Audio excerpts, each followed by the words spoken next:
Hola, bienvenidas, bienvenidos al resumen semanal de noticias que inicia con estos adelantos. La CEPAL plantea que Latinoamérica se acerca a otra década perdida que la aleja del desarrollo. UNICEF pide que se dé prioridad a los maestros y maestras en la vacunación contra la COVID-19. La Corte Suprema de Brasil exigió al gobierno de Bolsonaro que presente su plan de vacunación contra el coronavirus. Según un informe de la OIT, los migrantes ganan 13% menos que ciudadanos de los países de acogida.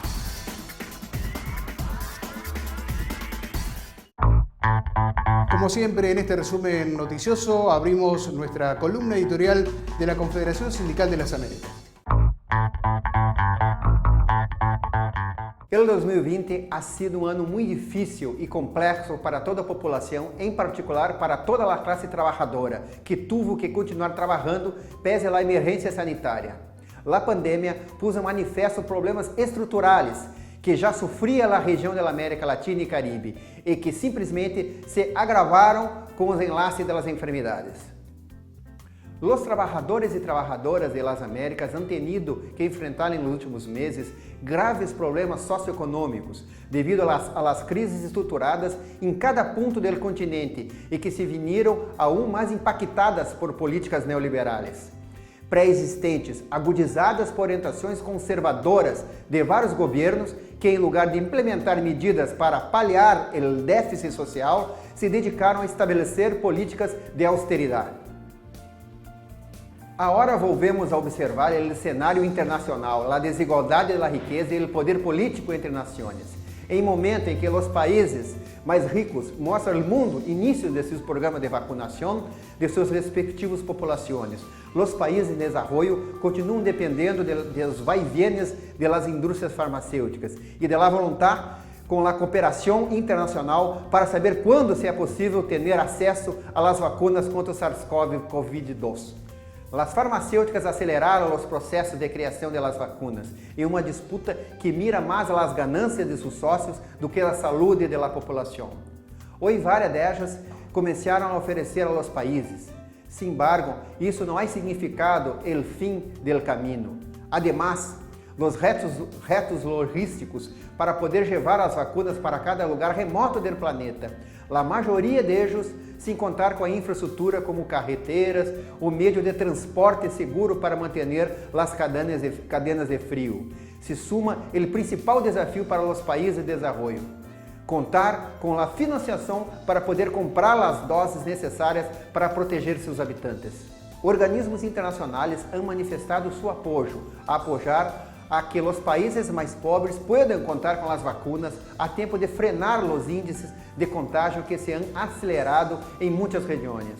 Por outro lado, vemos a posição de vários países do Sul que estão demandando que a Organização Mundial do Comércio, OMC, retire as patentes médicas e que, desta forma, estes produtos tenham o preço mais acessível para todos os países e não impliquem, assim, maior endividamento dos organismos multilaterais. É momento de visibilizar a geopolítica sanitária que está detrás dessas grandes corporações e do apoio que têm de seus respectivos governos.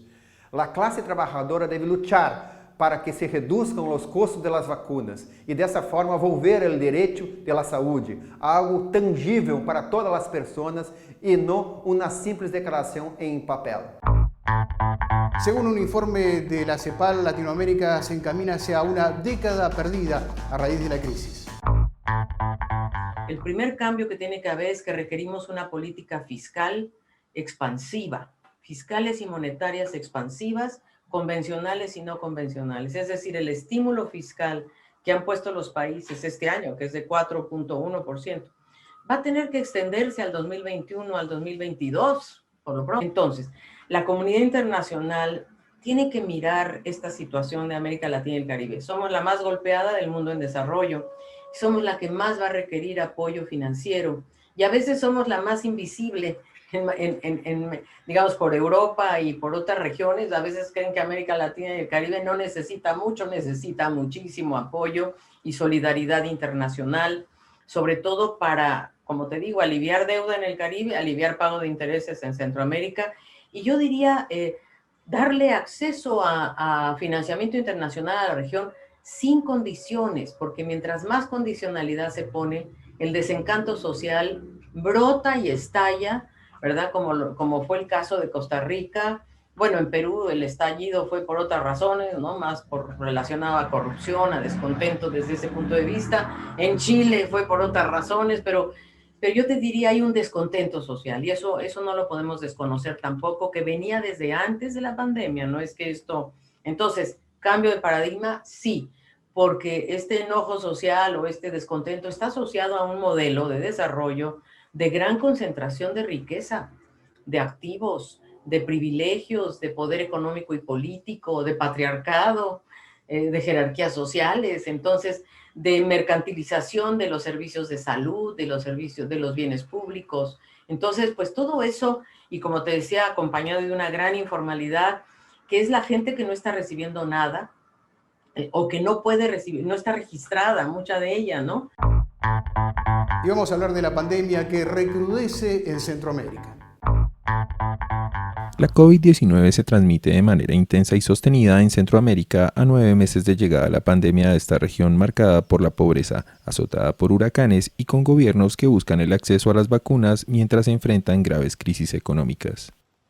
Los 6 países centroamericanos de habla hispana acumulan más de 622.000 contagios confirmados y más de 13.800 muertes por la COVID-19, con Panamá a la cabeza tanto por el número de casos como de pruebas realizadas para detectar el nuevo coronavirus, según los datos de los gobiernos. La tasa de positivos de la enfermedad promedió a inicios de diciembre un 15% en Panamá, mientras que para el resto de la subregión, aún en aquellos países que reportan menos de 500 nuevas pruebas al día, se mantiene por encima del 25%. La Organización Mundial de la Salud señala que un índice inferior al 5% de positivos es indicativo de acercarse a una situación de control de la pandemia, estando aún lejos de ello en Centroamérica. El más reciente reporte regional señaló que la tasa de incidencia de la COVID está aumentando en Honduras y Panamá, país que ha reforzado las medidas contra la enfermedad tras haberlas relajado junto con la reapertura de la economía en octubre. El 79% de los casos de la COVID-19 detectados en Centroamérica corresponde a personas entre 20 y 59 años, pero las muertes se concentran en el grupo etario de 60 años o más, siendo los hombres la mayoría de las víctimas. Los gobiernos han apelado a emisión de papeles y a préstamos de multilaterales para afrontar los estragos económicos de la pandemia y su manejo sanitario, incluida la compra de las vacunas, y ya se alerta de una posible crisis de deuda en el horizonte de la región. Según un informe de la OIT, los migrantes ganan un 13% menos que los trabajadores de los países de acogida. Según el documento elaborado por la OIT en determinados países, en particular Chipre, Italia y Austria, la brecha salarial por hora de trabajo es aún mayor del 42%, 30% y 25% respectivamente. En Finlandia es del 11%, inferior al valor promedio, y en la Unión Europea en su conjunto es de casi un 9%. Del mismo modo, señala que la brecha salarial de los migrantes ha aumentado en varios países de altos ingresos a lo largo de los últimos 5 años. En Italia, por ejemplo, la remuneración de los trabajadores migrantes es un 30% menor que la que perciben los ciudadanos de dicho país, según datos recientes, frente al 27% que se registró en 2015. El informe pone de manifiesto que los migrantes en los países de altos ingresos son más susceptibles de tener un trabajo precario, habida cuenta de que el 27% de ellos tienen contratos temporales y un 15% empleo a tiempo parcial. Según un informe de la UNICEF, maestras y maestros deberían ser vacunados con prioridad. UNICEF aseguró que los maestros y maestras deben recibir prioridad en la administración de las vacunas contra la COVID-19 con el fin de facilitar que enseñen en persona y que las escuelas se puedan mantener abiertas. En un comunicado, la Agencia de la ONU para la Infancia pidió que este colectivo sea vacunado inmediatamente después de los sanitarios de primera línea y las poblaciones de alto riesgo, los grupos que en principio serán los primeros en la mayoría de los países. La pandemia de la COVID-19 ha causado estragos en la educación de los niños en todo el mundo. Vacunar a los maestros es un paso clave, subrayó en la nota la directora ejecutiva de UNICEF, Henrietta Fore. Aunque las decisiones sobre el reparto de las vacunas son al final de los gobiernos, las consecuencias de una educación perdida o limitada durante un periodo extendido son profundas, especialmente para los más marginados, insistió. Y seguimos hablando de la vacunación contra el COVID-19. La Suprema Corte de Justicia de Brasil le ha pedido a Jair Bolsonaro que presente un plan claro de vacunación.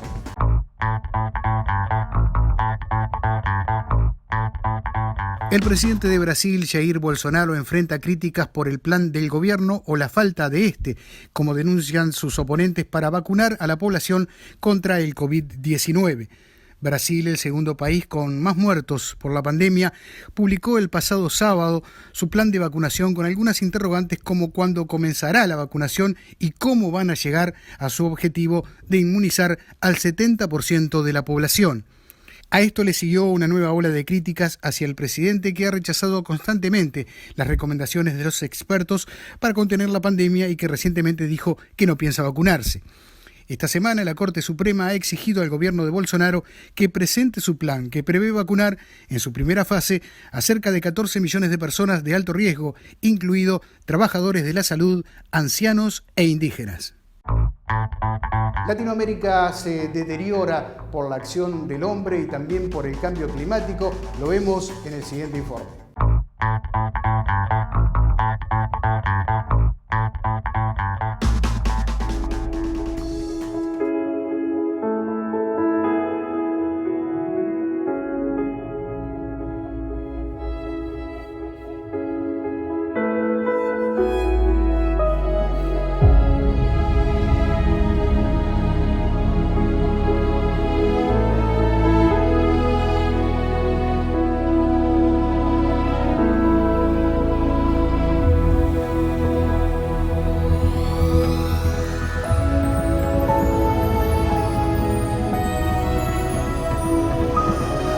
Nós continuamos numa rota de aumentar as emissões de gases de efeito estufa, aumentar o desmatamento na Amazônia, e estamos observando a consequência desses aumentos com o aumento da frequência de eventos climáticos extremos que se tornaram muito claro ao longo deste ano.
Hoje já se sabe que as emissões de metano de permafrost no Ártico, no próximo século, a partir de 2006, de 2100, eles vão ser dos principais fatores de emissão no planeta. Valores de emissão de CH4 muito preocupantes.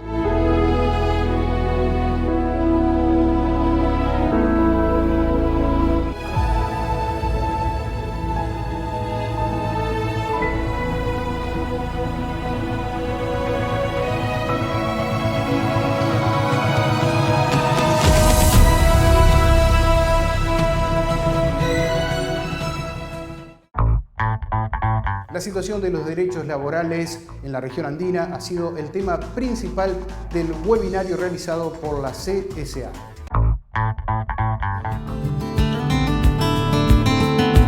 El secretario general de la CSA, Rafael Freire, dijo que la coyuntura de la pandemia impactó no solo en la realidad diaria de los trabajadores y trabajadoras de las Américas, sino también en la forma de organizarnos socialmente. También resaltó la falta de propuestas previas con similares características y enfoque. Había una ausencia de análisis que visibilizaran la perspectiva de los trabajadores y revelaran la dramática situación en la que se encuentran. Ante las respuestas de los gobiernos y empresas, el observatorio era algo sumamente necesario. También resaltó el fin último del observatorio. Aspira a contribuir con los sindicatos nacionales, no es una producción académica, debe servir para la acción sindical, está al servicio de los trabajadores y trabajadoras. En los próximos meses, además de los informes, boletines y fichas por país, se podrán analizar el resto de los productos en la página web del observatorio.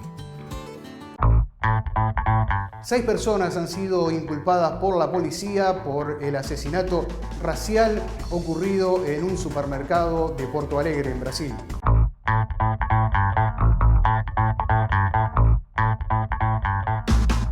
La Policía Civil a cargo de las investigaciones dijo disponer de pruebas suficientes para acusar formalmente a los 2 guardias de seguridad, así como a 4 personas que asistieron a la agresión sin intentar detenerla el pasado 19 de noviembre. Los testimonios denotan la indiferencia de los empleados vinculados a la empresa Carrefour y a la empresa de seguridad Vector respecto al tratamiento que le infligían a la víctima, señaló la Policía Civil en un comunicado en referencia a la muerte de Joao Batista Rodríguez Freitas, de 40 años.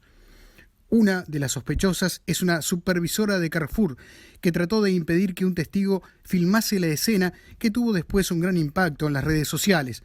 «Ayúdenme», se escucha decir a Joao en el video mientras era reducido con la supervisora a pocos pasos. «Me duele, me estoy muriendo», agregó.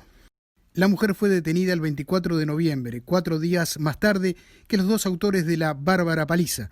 El video muestra cómo uno de los vigilantes golpea intensamente a Joao Freitas mientras el otro lo mantiene inmovilizado. El asesinato se produjo en la víspera del Día de la Conciencia Negra en Brasil y desató una ola de indignación en el país con protestas frente a supermercados Carrefour y fuertes reclamos de los sindicatos. Avanza la ley del aborto en Argentina, que ya recibió media sesión de la Cámara de Diputados y ahora deberá ser aprobada por el Senado a fin de año. Esta y otras noticias en el siguiente compacto informativo.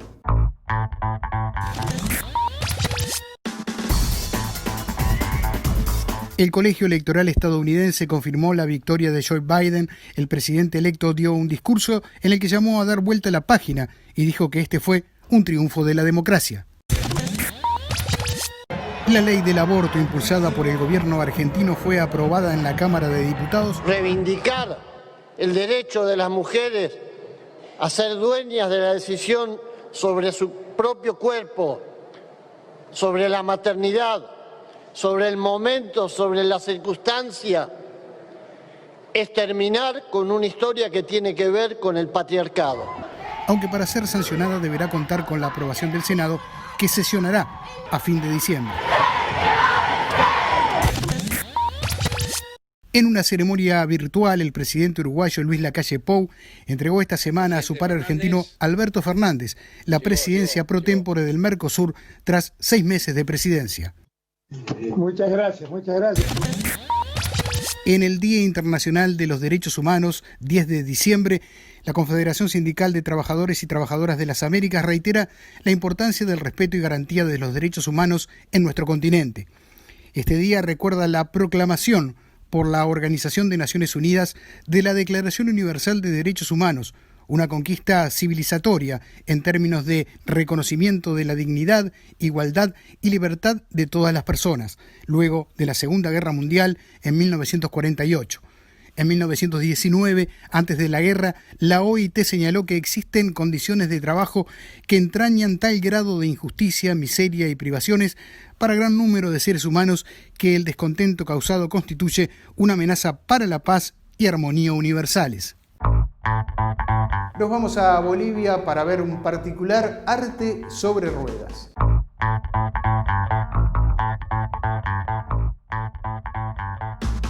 La vendedora de mercado, el albañil, el escolar o el oficinista que viajan a diario en micros, los populares autobuses de transporte público en Bolivia, pueden disfrutar ahora de exposiciones fotográficas en la primera galería móvil instalada en uno de estos vehículos para acercar el arte a las personas. La microgalería es una iniciativa del colectivo Fotoespacio Bolivia y del dueño del vehículo, el boliviano Luis Aguilar, un joven chofer de 27 años afiliado al Sindicato de Transportes San Cristóbal, que cubre diversas rutas en barrios populosos de las ciudades vecinas de La Paz y El Alto. La premisa del proyecto es que el arte tiene que llegar a las personas más allá de las cuatro paredes de una galería, explicó Mauricio Aguilar, director de Fotoespacio Bolivia. Pensamos que el arte tiene que llegar a las personas, ¿no? Más allá de las cuatro paredes de una galería. Creemos que el arte puede estar en circulación y llegar a las personas que tal vez en su vida ni conocen una galería, ¿no? Con la idea de que el arte es para todos y que pueda llegar a la mayor cantidad de gente posible. El elegido para esta cruzada artística fue el Super Menecito, un micro Dodge de 1978 que lleva 42 años circulando en La Paz, los 8 últimos años bajo la conducción de Luis Aguilar.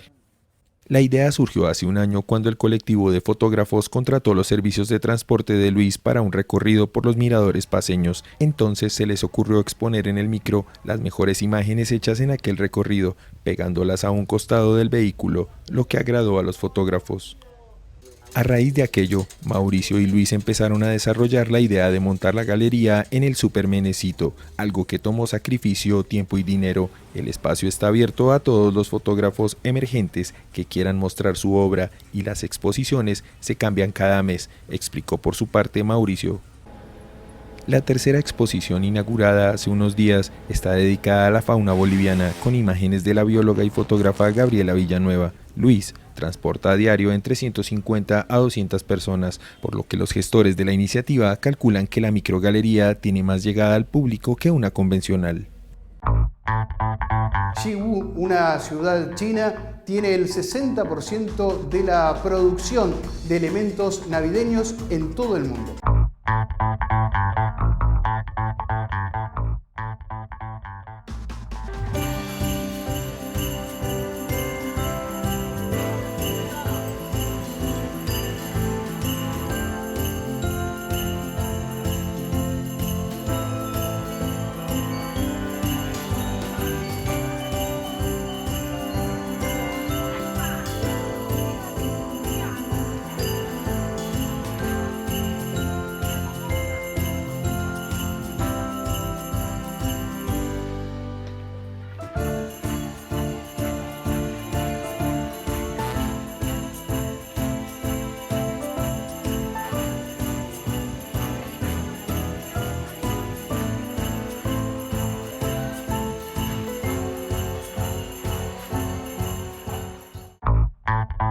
En México hay una tradición también en estas fiestas navideñas que es la piñata, pero esta vez con esta particularidad.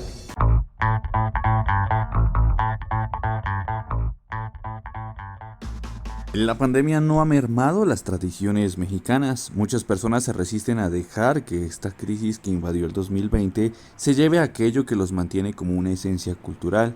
Así sean unos pequeños elementos y detalles propios de las festividades que llegan en diciembre. Dentro de estos se encuentran las piñatas, estas figuras que destruyen los niños con palos para permitir que su relleno se riegue sobre ellos y así brindarles los dotes de dulces y confites. Las piñatas, un arte desde la concepción de la figura, se han visto afectadas por la pandemia. Y por esto tomaron la forma del gran mal del 2020. El coronavirus tiene cara y ahora los niños podrán golpearla, como lo señaló Martín García, un vendedor de estos elementos. Sí, pues más que nada que pues vienen a, pues la piden para romperla, ¿no? Para desquitarse ahora sí, con lo del COVID. Y es que en medio de las festividades es común ver la alegría de los adultos al comprar las piñatas para que jueguen los más jóvenes, una tradición que buscan mantener aún con las medidas de bioseguridad. Las más pequeñas cuestan alrededor de unos $5, mientras que las gigantes pueden estar reforzadas para que cueste más romperlas y rondan los $35. Un esfuerzo en la economía de las festividades para brindar la alegría de moler a palos las frustraciones que acumuló este 2020. Llegamos al final, nuestro deseo de una feliz fiesta navideña para todas y para todos, de parte de quienes hacemos CSA TV. Ese es nuestro deseo. Soy José Sena, desde la sede continental de la CSA en Montevideo, Uruguay. Gracias por acompañarnos.